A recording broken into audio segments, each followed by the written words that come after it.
Thanks and the praises to the Lord. Axum and Tropsy, make first records. Lord bless we souls. Nikupeleka matamando kwa Yehova wakala bombando.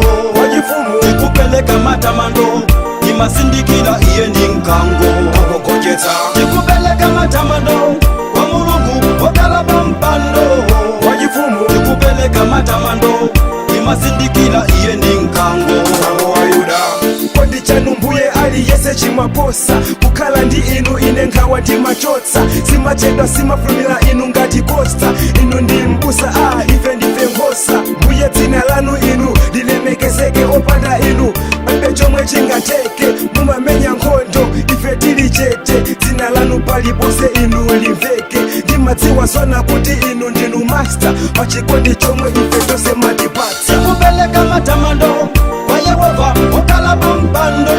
Wajifumu nikupeleka matamando imasindikila iye ndi nkango kokokojeta. Nikupeleka matamando kwa Mulungu wakala bombando. Wajifumu nikupeleka matamando imasindikila iye ndi nkango wayuda. Kupeleka matamando kwa Yehova fumu ya tupoti ndiye nkango wakonjesa wayuda zapeleka chilango wawose wopulukila ndapanga chisango kulupila apoti ndiye bambo analenga kumamba ndibasi patambo Yehova mfumu yangasiza so wakantu bandikonesa bwino pasipuwo huma ndimakwila chito zake hiya kandituma ndimakuna dzina lake kuposela chuma. Nikupeleka matamando kwa Yehova wakala bombando. Wajifumu nikupeleka matamando imasindikila iye ndi nkango kokokojeta. Nikupeleka matamando kwa Mulungu wakala bombando. Wajifumu nikupeleka matamando imasindikila iye ndi nkango wayuda. Ndikakhala pena pake ndimagwetsa nsozi simakhala pena pake zinthu za chisoni kuona ena akunyoza wanu mboni sakudziwa zomwe akuchita pa dzikoli timadziwa pena pake mbuye timachimwa timachita izi kwina kuti tikudziwa koma mbuye wathu inutu simakwiya matikonda chimodzimodzi inu simasiya malamulo anu tiyesetsa kuwatsatira fukwa pa inu ife kono timatsamira. Nikupeleka matamando kwa Yehova wakala bombando. Wajifumu nikupeleka matamando imasindikila iye ndi nkango kokokojeta. Nikupeleka matamando kwa Mulungu wakala bombando. Wajifumu nikupeleka matamando imasindikila iye ndi nkango wayuda. Me try to keep it cool about me back a yard. We give thanks and praise to the mighty Father God. We love it when we happy, even when we sad.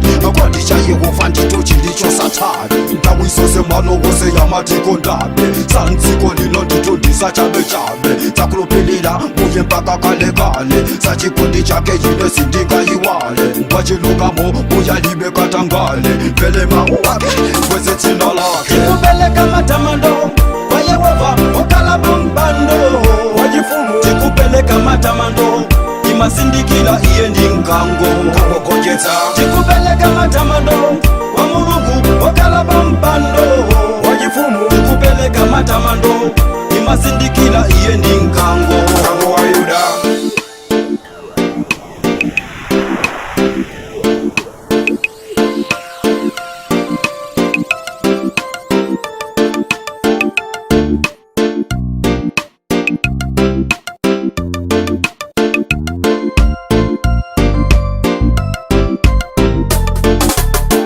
Nikupeleka matamando kwa Yehova wakala bombando.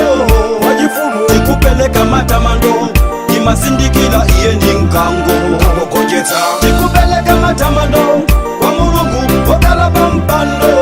Wajifumu nikupeleka matamando imasindikila iye ndi nkango wayuda. Nikupeleka matamando kwa Yehova wakala bombando. Wajifumu nikupeleka matamando imasindikila iye ndi nkango kokokojeta.